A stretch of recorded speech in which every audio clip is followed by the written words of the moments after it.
David in the Bible, he was just a kid watching his dad's sheep. So that's what David's going to do with the rest of his life. But one day the prophet comes and anoints him as king. And then he's tapped to play his little stringed instrument for Saul, because Saul's going crazy. And he's getting thrown into all these different situations. And then he comes up and sees a giant and he's like, hey, isn't there a cause? And he ends up killing the giant. My point is don't limit yourself. Okay. Don't be like, well, I'm just here. I'm just in the back 40 watching the sheep and nobody cares about me. They even had asked, like, have any other sons? And go, yeah, David. Like, just because you're in that situation now doesn't mean you shouldn't be planning for what God wants to do in your life in the future. Because if you don't, Satan's already won.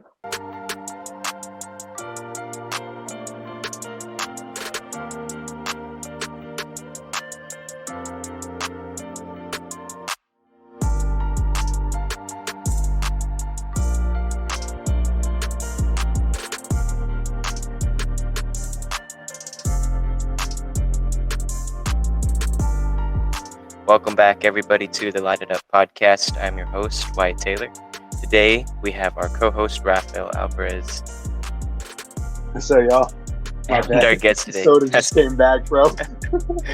And our guest today, Pastor Gabe Rubi. So good.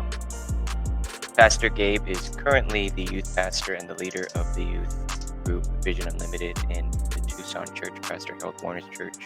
He has been in ministry for years on end, Pastor Ray Ruby's son. And so it's a pleasure and honor to have him on today. Today, what we're going to be touching on, what he wanted to touch on, is what he calls the longest, shortest season of your life, which is ages 12 to 22. He was saying, a few things he was saying, it was 10 years, but it lasts forever.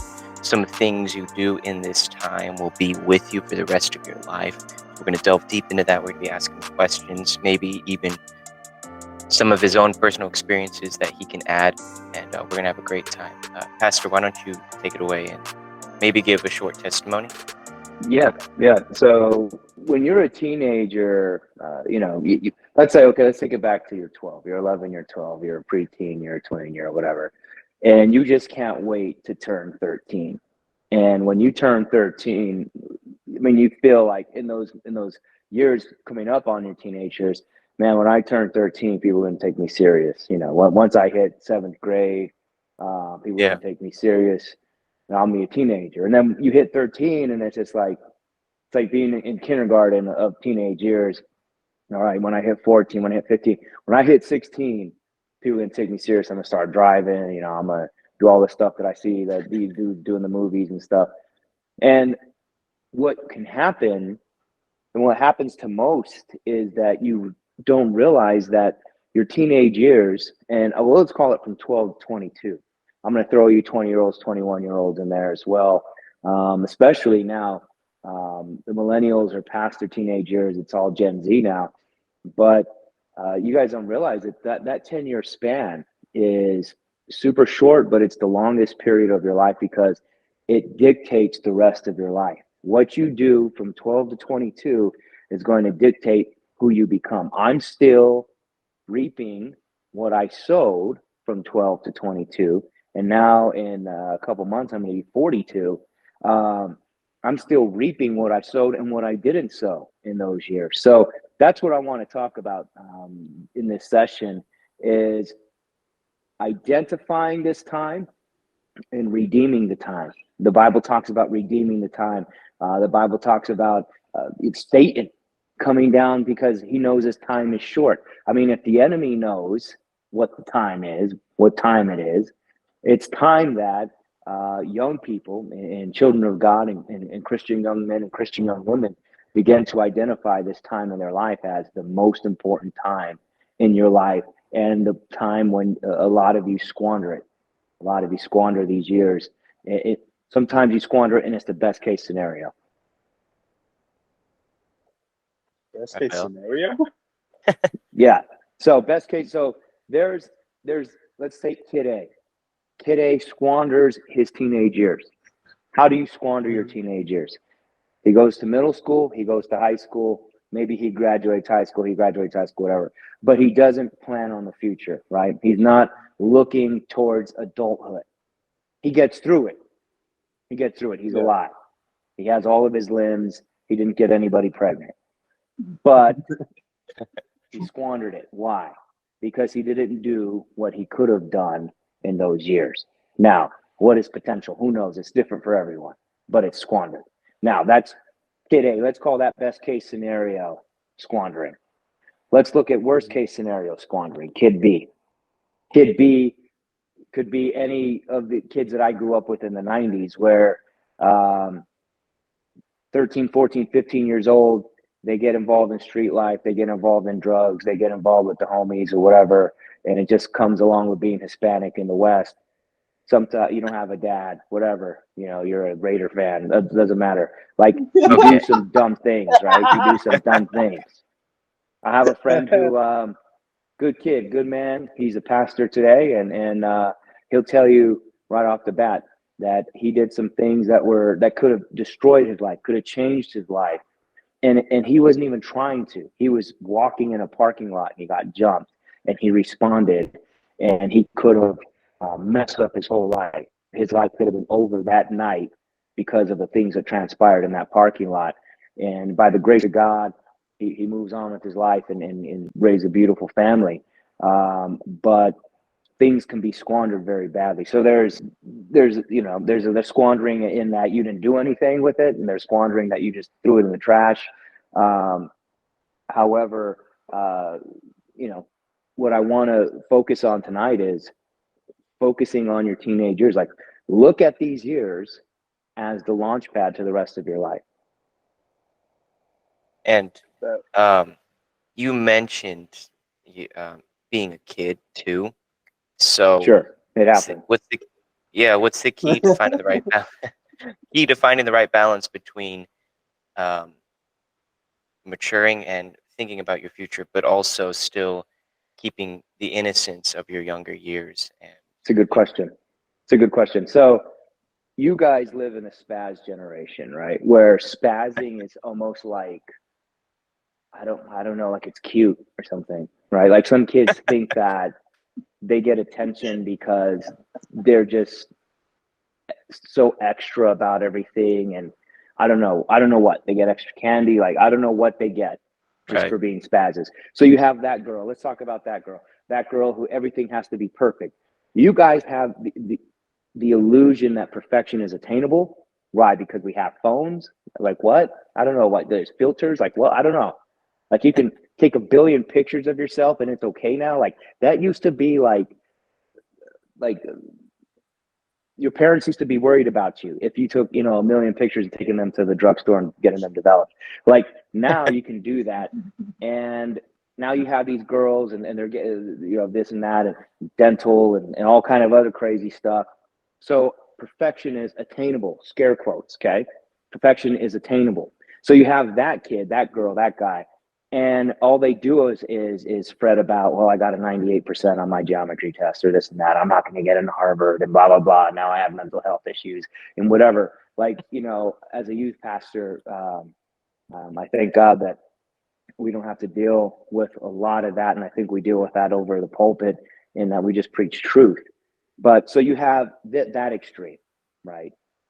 Everything has to be perfect in my life extreme, and everybody thinks you're a joke. Just parentheses, everybody thinks you're a joke. Nobody thinks you're perfect. Sorry. Get over yourself. So, and then you have the other extreme, the kid that wears pajamas every day for no reason, right? And it's the same pajamas for no reason. So that's the other extreme. And neither is going to find happiness because, for one, they're both full of pride in different ways. The kid that wears the same pajamas every day is full of pride because he's like, forget all you guys. I don't care what you think about me. And I don't care about your olfactory glands or nothing like that. I'm going to do what I want. That's pride. And then the other kid is everybody bow down to me. I have a idol side set up on the plane of Shinar, and you're going to bow down to the image that I'm projecting. That's pride as well. So you're talking about happy balance. Happy balance is understanding I'm 15 years old. I have my whole life in front of me. However, today I'm going to give today to Jesus, and tomorrow I'm going to give tomorrow to Jesus. Okay, that's real quaint. You're a youth pastor. That's what you're supposed to say. When I was 15, I'd gotten saved, and there was just a lot of things going through my head, a lot of things pulling at me, and it weren't bad. Okay, now I'm not going to come at you and be like, hey, I was perfect, do everything that I did. Like, do not do a lot of the stuff that I did. Do more than I did. And that's a part of my motivation, is that in this time when your whole job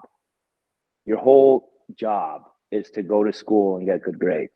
That's all your parents are asking you to do, right? Feel free not to burn the place down and get good grades. That's all you have to do. Flush the toilet, get good grades. That's all they ask, right? Wash the dishes, get good grades. That's all they're asking. But so what you need to do is identify, and these are some of the things that I wish I did, okay? And hindsight's 2020.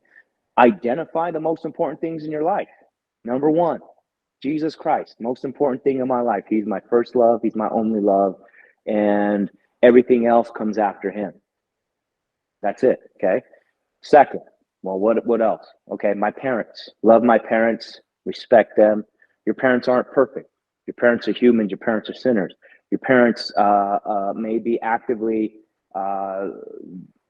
being numbskulls right now, okay? Ask God for guidance and wisdom. Ask him for strength, okay? Your family, your brothers and your sisters, okay? You're going to have them, we pray, the rest of your life, okay? We pray that, hey, like, you know, you guys are going to grow old together and your kids are going to run around together at Christmas, okay? So it's Jesus, your parents, your family, people at church. But what you need to focus on now is also those books, man. That school. Well, you guys don't have any books, but the stuff on your school computer. Okay, you need to focus on that. And you're like, well, you know, I'm not good at school. Cool. Nobody really is. That's the truth. Nobody really is. The kids who really learn and the kids who really excel aren't the ones because it just comes natural to them. It's the ones that ask the questions. It's the ones that stay after class. It's the ones that want to get the good grades. If you want to get good grades, and you'll get them. Why? Because you'll put in the work, you put in the effort, and you'll do what you got to do to get it done. I remember having to go into a math class in high school and retake the test at lunch and just get a solid C on it. And that's how I got through that class, because it was killing me. But I put in the work, got the grade in the class, and kept moving with my life, okay? And that's sometimes you're going to have to do. My grandfather was an instructor at one of the community colleges here in Tucson. And he said, son, you're not going to be good at everything, but you're got to be good at something, and everything else, get through it and do your best. So that's what you got to be doing. Be looking at college, be looking at trades, be looking at the rest of your life, because the lie from hell as a teenager is this: to Christian teens. This is a Christian. I know you're thinking right now, well, what about that girl in my school and she's doing this and that? And yeah, forget about that girl. I'm talking about you. She's not going to watch this podcast. I'm talking about you. The lie to Christian teens is, as long as you're not that girl, and as long as you're not selling trank to, you know, homeless people, you're all right. You can be getting C's and D's. You can be, you know, showing up to school and Christmas and everything in the same pair of pajamas, and you're fine because you go to church and, you know, but you're squandering. You're squandering. Now, that goes without saying. You're getting high, you're getting drunk, you know, you're doing math or whatever. Of course, that's a given. That's a squander. That's an L. That's a total L. Christian kids that are serving God, you're going to youth rallies, you're going to boot camp, you're rooting for the 49ers, whatever, you're a good kid. Hey, Nana gang. Hey, bang, bang. You're a good kid, you're serving Jesus, people like you. Okay, cool. You can still squander. What am I talking about? What am I challenging you to do? I'm challenging you to ask God, like, hey, what's my highest level here? And I'm not just talking about ministry. I'm not just talking about, you know, things in your peer group. I'm talking about you. And it's not things that you're thinking, well, you're telling me to accomplish these things between 12 and 22. I'm not telling you to accomplish the things between 12 and 22. I'm telling you to begin to prepare for and work for and set your eyes on higher things than you are now. Right? So right now at 15, 16, you're focused on, I don't know, you're getting a car, whatever, right? You're just focused on that. You're focused on maybe the next test at school. You're focused on maybe some things at church. But I'm going to challenge you to talk to God, even talk to your parents, talk to someone you trust, and be like, what should I be focusing on right now? Because think about this. You're 15, you're 16. In 10 years, you're 25, you're 26. Okay? In 10 years, you're 25, you're 26. By that time, you are already getting into the on-ramp of life. You're already on the on-ramp. You're already getting on the freeway. And at that point, you're already taking the path that you're going to be taking. Now, it doesn't mean you can't change, and life's weird like that. But that 10-year window, things have already taken off. So by the time you're 15 or 16, what are you wanting to do? What do you want to do? What do you want to be? My old man, Ray Rubi, he would tell me, little boys want to be something, men want to do something. Okay? So by 15, 16, what do you want to do? What are you pointing your life to do? Well, I'm going to, what is it? Do you guys have any questions in regard to that? Am I clear or am I kind of?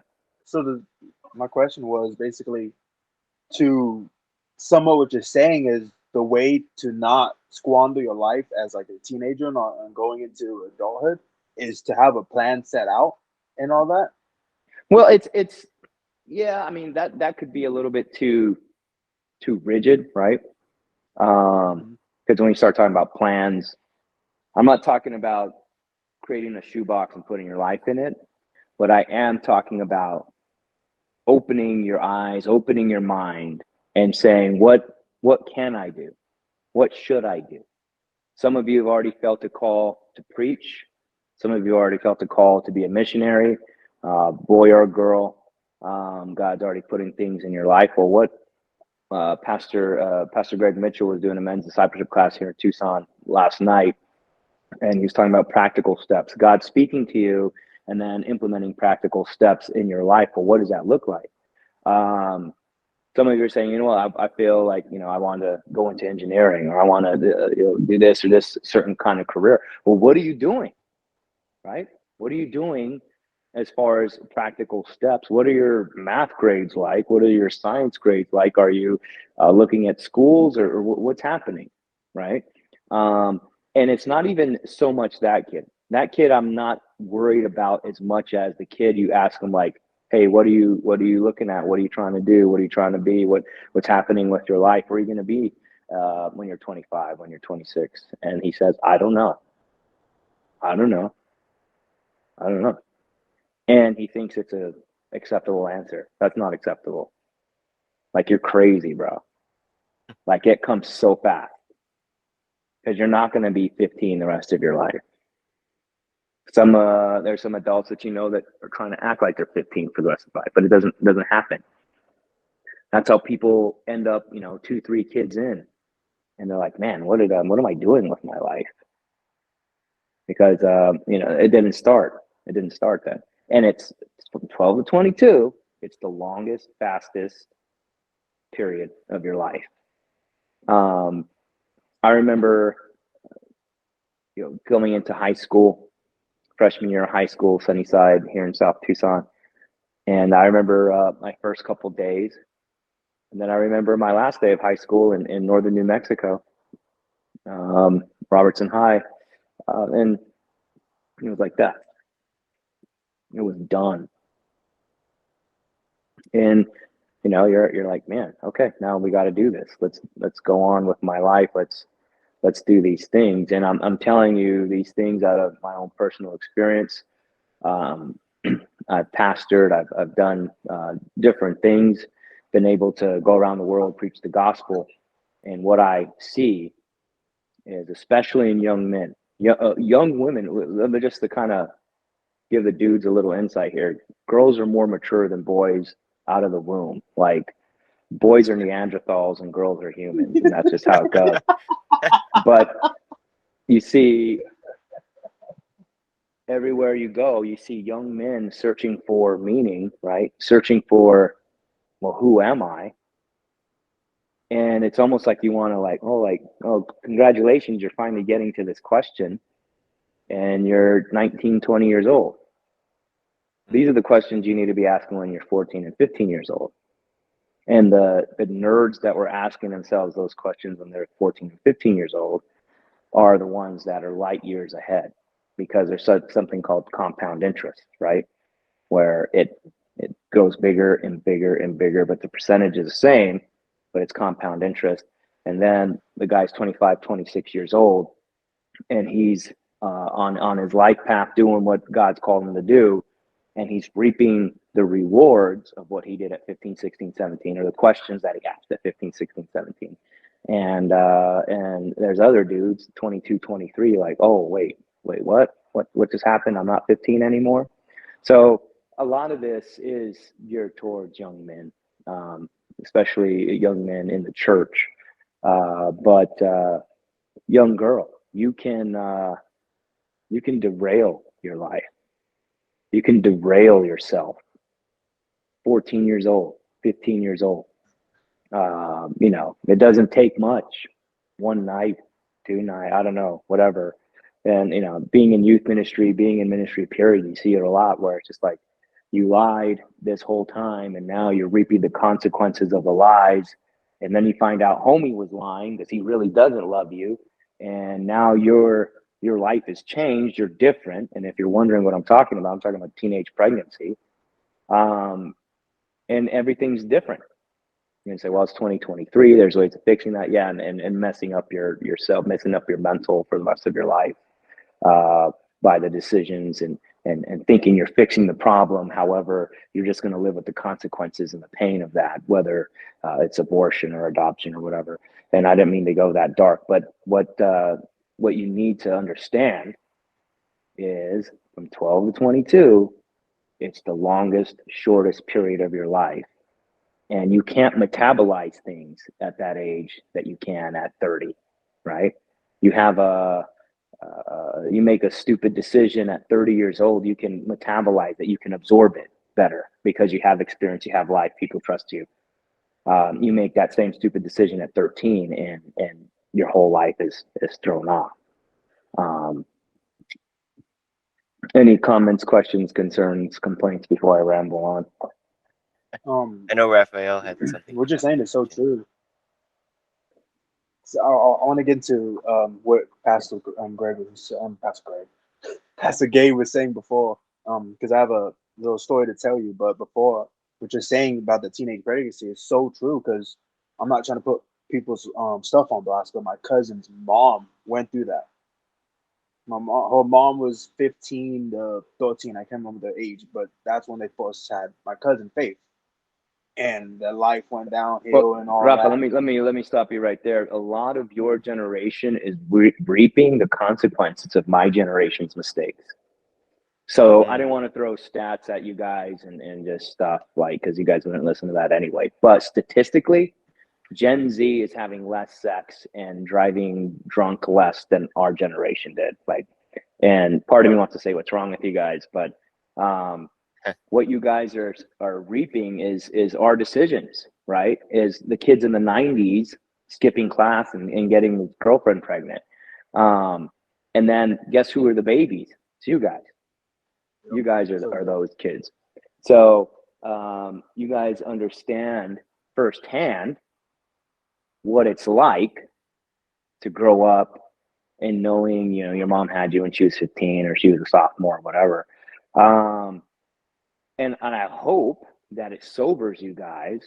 And maybe it is. Maybe that's part of it. Maybe, the biggest part is that you guys have porn on your phones. But another part is you don't want to be that teenage mom or that teenage dad, and that information has filtered down and it's been taught. But yeah, what I will say is that don't So David in the Bible, he was just a kid watching his dad's sheep, right? What was he going to do with his life? Well, he's going to be a shepherd. That's what they all did in Bethlehem. Like, they were just shepherds.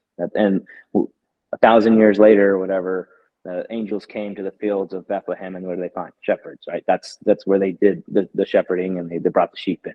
So that's what David's going to do with the rest of his life. And that's not a bad thing. Being a shepherd's awesome, and Jesus is the good shepherd.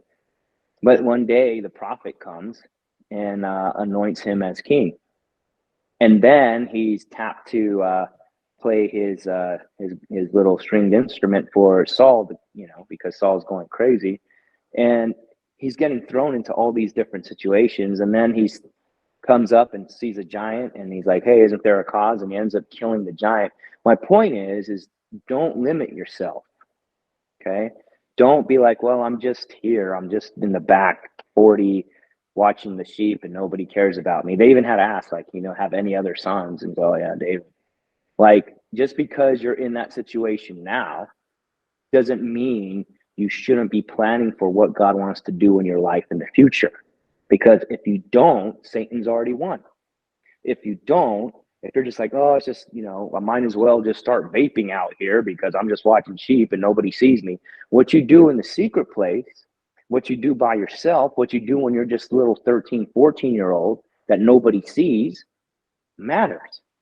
So all the Psalms in the Bible, those were probably written or started being written when he was just a kid watching sheep. Okay. So what you do in the secret place, how you prepare from 12 to 22 is going to affect you when you're 42. And I am reaping the consequences of things that I didn't prepare for, things that I should have prepared for, and things that I did prepare for, and the right decisions that I did make, which are few and far between. But I'm telling you this out of my own personal experience. I'm telling you so that you, when you come to, say, you know what, man, I'm not going to be 15 the rest of my life. What am I going to do? Where am I going to be at 25? Where am I going to be at 35? How am I going to support my family at 40? That kind of thing. Maybe God has called you to preach, and he's even giving you specific places, specific nations, whatever it is. Well, what are you doing to prepare for that?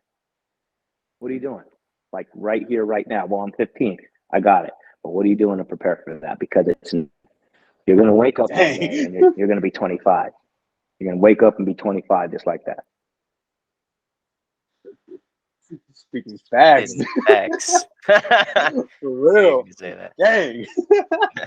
But anyways, let's get into the story. So I was going to school. I can't remember when Wyatt texted me the topic of today's episode.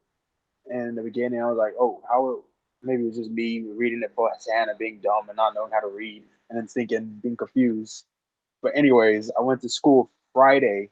I was heading to class, and I looked to the left of me and see two girls on the phone doing a TikTok dance. And the first thing I'm like, why? At 8 o'clock in the morning, why do you feel the need? I'm not trying to like blast them for doing it, but why do you personally need to find the need to be out here at school doing a TikTok dance instead of going to class or doing whatever? And that just hit me, was just that the biggest thing from your generation and ours was that I'm not trying to blame like the internet, but it's internet. That's what we have. We have social media. It's way more bigger than it was back in the day. You guys had phones and all that, but it's out of proportion just due to the fact that we're so numb to it. We're so used to the day in, day out. Oh, post it on Instagram or post it on Snapchat, do this and that. And that Instagram of deep down is that need to have that attention of feeling love. That's what came to my idea of, not idea, but what came for me just seeing these two girls do a TikTok dance while I'm going to class. No, I think you pointed it out, man. Good, your guys' ability and opportunity to waste time is more than any other generations on the planet, right? Like before, like we'd go back way old school, Okay, I'm reading a book right now about the Sumerians. The Sumerians are their civilization predates the Hebrews, predates the Egyptians, and that's Hammurabi. Anybody who knows what that is, but more points for you. But so but they would send their kids to school and write on these clay tablets, and that was like the biggest productive time in their life, like in their day rather. And then they'd go home and they had to do work for the family to live, right? Because you had to scratch the earth and be farmers, and you had to make food come out of the ground. Now, life and society has advanced so much that we have compartmentalized all this stuff, and it's not bad. Farmers farm, and the other people do other stuff, and Silicon Valley invents phones, and so now we're reaping the benefits of thousands of years of civilization, to the point where we can eat ourselves to death and waste all of our lives on TikTok dances. And we're not lacking for calories. We're not lacking for shelter. We're not lacking for jack squat. And that's your generation. This is where you live. And your ability to waste time and your ability to waste your life, the word you were looking for, the internet's ubiquitous. It's not just like we had to go back and jump on the desktop and play, World of Warcraft or whatever from a 256 dial-up or something like that. And go behind your parents' back and look at crazy stuff on the internet. Now you guys have it all on your phones, and it's just there. And it's not like leisure time. This is, I can get business done probably faster on my phone. I'm working, doing things, talking to the city of Tucson or whatever, and I'm shooting emails off my phone. I mean, it's part of our life. But how much time are you wasting in your day? And you're talking about people getting their sense of affirmation from social media. It's cheap dopamine. Okay, so you get likes, you get all kinds of different whatevs on social media, and your brain creates this chemical called dopamine. And what did you do for it? Not much, probably nothing, right? But your brain is washing itself in dopamine, and you're getting happy, you're getting high off of it. Smoking pot, same thing. THC isn't what gets you high. THC triggers dopamine. Okay, you don't have to find a girl, wife her up, build a house, get a job, have a wedding in order to, have sex. Now you could just look at your phone, look at porn, dopamine. It's all free. It's all cheap, right?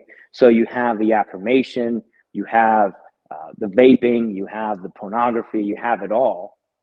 So you're wasting time and you're getting free dopamine. And then all of a sudden you turn around and you're 22, 23 years old. And it's not like you're out on the streets in some homeless camp, but you are looking at yourself and saying, man, that went by quick. And I didn't do what I needed to do in that time.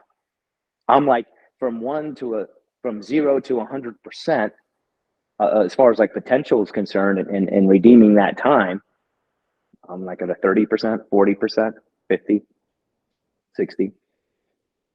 So my challenge is to young people to assess their lives right now, and not assess of what you've done. You've done nothing. What can you do? Right? You're 14, 15, 16.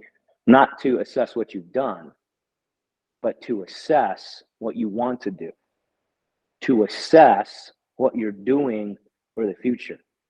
To assess, like, oh man, I want to get married. I want to have a family. It's a great thing. That's a powerful thing. That's what you should be looking for. That's a part of your life. But what are you doing to prepare for that? Are you preparing to be a husband in your mind, in your heart, and in your eyes, and in your mind? Are you preparing to be a wife in your mind, in your heart, and in your eyes, and in your mind? Or are you just kind of just doing whatever, and then once I get there, I get there? That's what I'm talking about.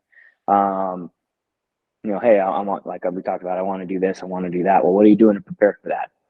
Are you sending, are you looking at different schools? Are you, doing this? Are you doing that? What are you doing? Okay. Working with youth, working with young people. I find myself having to be the sobering effect in their life, being the ones having to ask those questions, where I don't want to be that guy, but I have to be. Where it's like, man, you're 17, dude. What are you doing? What are you going to do with your life? And I like how you're happy and you joke around. You're the life, you're the life of the party. You're that dude. Cool. Now what? You can be that dude when you're 27, be that dude when you're 37. What are you doing? And, the Bible says it's better to attend funerals sometimes, right? Than parties. Because at least when you attend a funeral, life's in perspective. Life's in perspective. And if I can bring kind of a sobering word to some of you, you're not going to be a teenager all your life.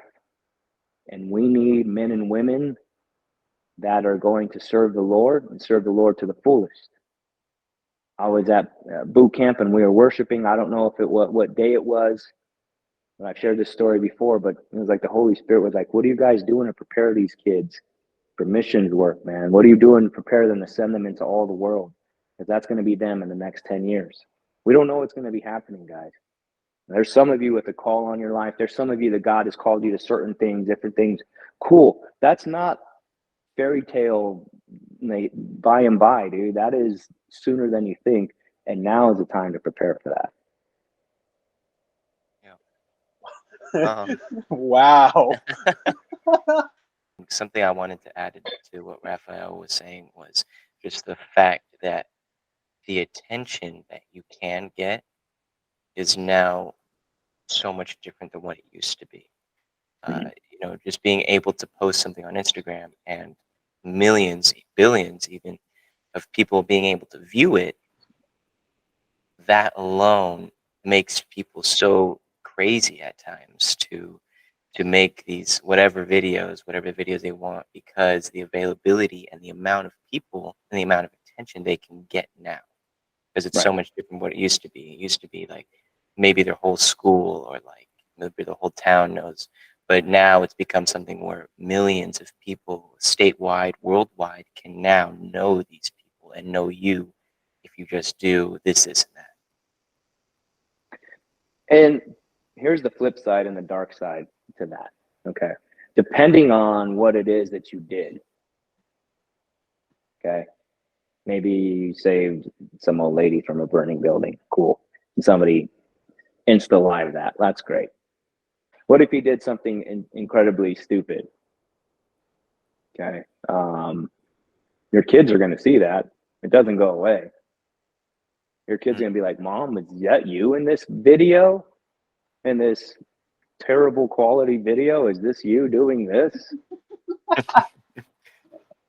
Dad is there's people getting fired from jobs because they're finding old social posts from the 2010s from, Facebook or, MySpace or whatever. Like, that stuff doesn't go away. So whatever you got to do in the moment to get that dopamine, know that the internet never dies. And when they talk about, this is just me kind of going off the rails here, but my prediction, even though I'm not going to be here for it, is in the book of Revelation when it talks about the beast becoming, the animation of the idol and all that jazz. Like, the internet is going to be a part of the last day system. Now, it's going to take about 2.5, 3.5 years for all of that to drop after the rapture happens. And a lot of infrastructure is going to be annihilated. Okay. But for some, the overmind, all of the information that we've accumulated since 1994 or whatever on the interwebs, all of that stuff is going to last until like literally the end of time. So until that happens, all the stupid crap that you did for clicks, for likes, never goes away. So congratulations, to all of you. And there's going to be a generation of kids that grow up just seeing all their parents' stupidity their whole life. And then what are those kids going to do? So I'm off the rails here, but yeah, go ahead. Do what you're going to do, man. But we're not laughing with you. That's all I'm saying. That's the rant of an old guy.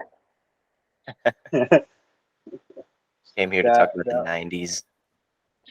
Hey, if we had a visual record, and I think there's probably more. I think I probably burned more videotape than the average kid back in the 90s. But if we had the junk that we did on tape on the internet, that wouldn't be good. Like, at least for us, there's a moratorium, right? Like, at least for us, there's some stuff that the past is the past. Yeah. For you guys, the past is always going to be present. So just know that. Yeah. Rafael, you were going to say something? What he was saying, like, about the internet, like, always being so, like, one click, you're almost there and all that. You can always find things from the past. And I don't know how true this was. I just remember going on YouTube and just scrolling, and I seen this clip. It was basically this mom had an OF account, and the child unalived themselves because of the kids at school making fun of him and having that parent having an OF account. And wow, that just crazy to see, because I don't know. No, it's not. There isn't. We used to call it the virtual world, like, oh, the virtual world. And there was like movies about people entering the virtual world. Like, that's stupid, right? Because now we realize that real life and the interweb are like the same thing. Like, there's no difference. That people are really hurting themselves. People are really running into psycho perverts that oh, it's just the internet. No, it's not. It's really somebody. They're in Canada, but it's somebody else. And it's all it is just connecting two sinful personalities together, right? So there's nothing special about it. It's just digital capture of images, digital capture of audio. And it's funny I say this, but I actually listened to a podcast about digital audio and the history of today. So nerd alert, but yeah, there you go. Nerd. Any last thoughts or questions, Pastor Rafael? Pastor Rafael. Pastor or Rafael. Rafa, how do you think the Niners are going to do? Alvarez, team, get it right. Wait, what happened? How do you think the Niners are going to do the rest of the season? Oh, that's great. Oh boy! Oh my goodness, dude! You don't understand. I'm so thinking. We had a revival with Paso Day when the 49ers were going against the Browns. Wow. We're in this pizza restaurant. We're watching the game, and I got so heated when we missed that kick. I was so mad. You did not understand. Thinking Pastor Day, no, he left before we missed. But thinking my pastor was clowning the mess out of me because he's not a diehard Raider fan, but he's a Raider fan, and he clowns on me for liking the Niners. So I'm not so confident in the season now. Yeah, no. I feel like we'll make it to the playoffs, but the Super Bowl. Yeah, circling back to what we're talking about, like, these losses count because you're not going to get home field advantage, stuff like that, and it all comes back to haunt you. So, yeah, I get it. Hey guys, all right, let's wrap it up. We'll let you go, Pastor. All right, man. Well, thanks for the opportunity, guys, and great podcast. And I'll have to go back and check out your catalog and see all the cool stuff you did. Episode 1 and episode 2. Okay. Everything else, good for the clean. Well, still. Yeah, we're very excited. We actually have an ad on next season 2 week. and up. All right, all of you guys. I'll see you at boot camp. All right. Talk to you later. See you, Pastor. So thank you guys for watching. We had an incredible time today. Great stuff. I mean, just absolutely. He was just talking the whole time. Everything he was saying was just so great. He said he didn't want to preach, but he still talked the whole time. I know. I was like, when he said that, I was like, I don't know. I kind of want you to talk the whole time. Anyway, make sure you guys stay tuned. Follow us Spotify, podcasts. Follow us on Instagram, then subscribe on YouTube, like, share, get our merch. And we do know for those of you coming to Prescott Conference next week, Tuesday morning, Rafael are going to be copying our merch. We want to see everyone who has their merch bring it. Wear it Tuesday morning, even though it's give you a January. high You're probably gonna be wearing a jacket or hoodie over it. Maybe we'll see. But wear it proud, and if we see you, we'll give you a high five or something. We'll see. If there's a dude, I'll give you a hug. If it's a girl, I'll give you a high five. We'll see you guys next week. We're very excited. We actually have Pastor Gabe Rubi's dad on next week, Pastor Ray Rubi, a leader in our fellowship. And so very excited to have him on. So we'll see you guys next week. See all of y'all at the conference, and see you guys in the next episode. God bless. Peace out, y'all.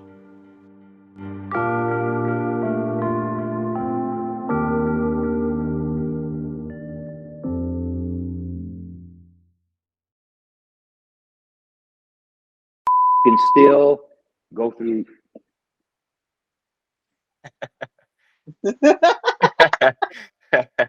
That's gonna be an amazing blooper.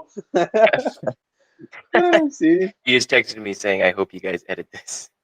bro, this All right, not nice. trying. Greatest Devil's trying to bloopers mess of this all time. up, bro. Yeah, I don't know. Plus is the Wi-Fi, and now the phone's dropping. Yeah, that was instead of a mic drop. It was totally not what I